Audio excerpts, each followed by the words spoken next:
Salam Guru Penggerak. Pada kesempatan kali ini, saya akan memaparkan tugas dari modul 1, yaitu demonstrasi kontekstual pemikiran filosofis Ki Hajar Dewantara. Ki Hajar Dewantara adalah Bapak pelopor Indonesia yang memiliki nama asli Raden Mas Suwardi Suryaningrat, lahir di Yogyakarta pada 2 Mei 1889 yang sekarang kita peringati sebagai Hari Pendidikan Nasional. Ki Hajar Dewantara merupakan pencetus berdirinya Taman Siswa. Taman Siswa merupakan lembaga pendidikan yang memberikan kesempatan bagi para pribumi untuk bisa memperoleh hak pendidikan seperti halnya para priai maupun orang-orang Belanda.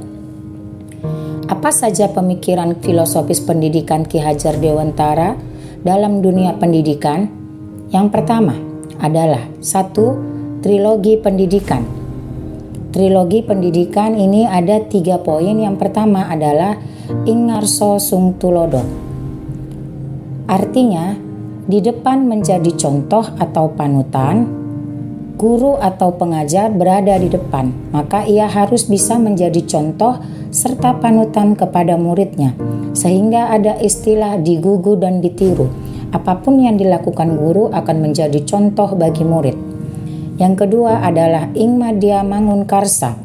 Artinya di tengah memberi atau membangun semangat, niat maupun kemauan.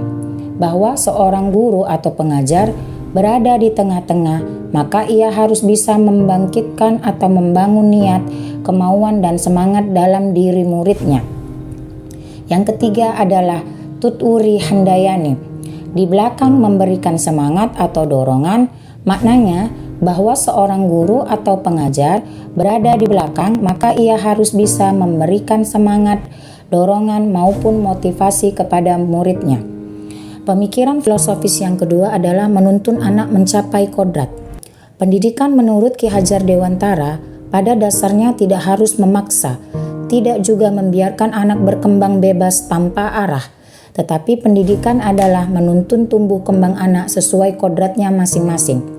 Filosofi pendidikan Ki Hajar Dewantara menjelaskan tujuan pendidikan adalah menuntun segala kodrat yang ada pada anak-anak agar mereka dapat mencapai keselamatan dan kebahagiaan yang setinggi-tingginya baik sebagai manusia maupun sebagai anggota masyarakat.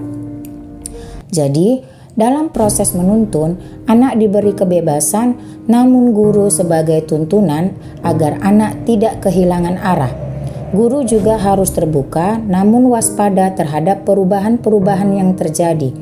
Kita sebagai pamong harus menuntun anak sesuai kodrat alam dan kodrat zamannya, agar anak dapat menemukan kemerdekaan dalam belajar. Pemikiran filosofis yang ketiga adalah pembelajaran berpusat pada anak. Sebagai pusat pembelajaran, kebutuhan anak harus terpenuhi. Anak perlu merasa aman, nyaman, berharga, dan merasa dicintai dan dipahami.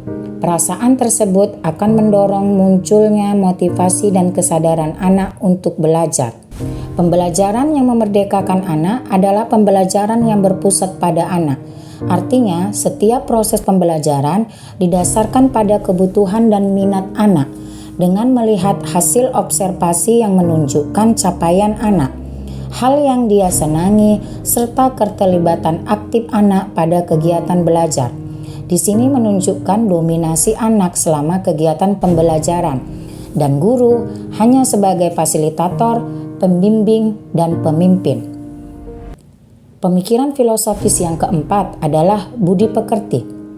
Kiai Hajar Dewantara menjelaskan bahwa budi pekerti atau watak atau karakter merupakan perpaduan antara gerak pikiran, perasaan, dan kehendak atau kemauan sehingga menimbulkan tenaga. Budi pekerti juga dapat diartikan sebagai perpaduan antara cipta atau kognitif, karsa atau afektif, sehingga menciptakan karya atau skill motor, di mana konsep ini sangat erat kaitannya dengan aktivitas belajar di sekolah. Keluarga menjadi tempat utama dan pertama dan paling baik dalam pembentukan karakter baik anak. Keluarga merupakan lingkungan tumbuh dan berkembangnya anak sejak mulai usia dini hingga mereka menjadi dewasa.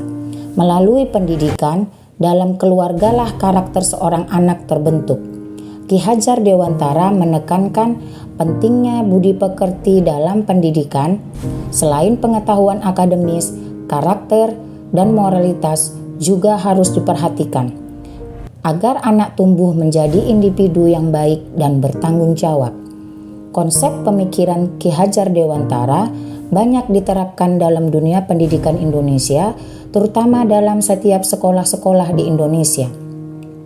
Sebagai guru yang menjadi pusat tuntunan bagi siswa, sudah menjadi hal yang wajib untuk memberikan contoh yang baik bagi siswa-siswi agar dapat berkembang dengan baik.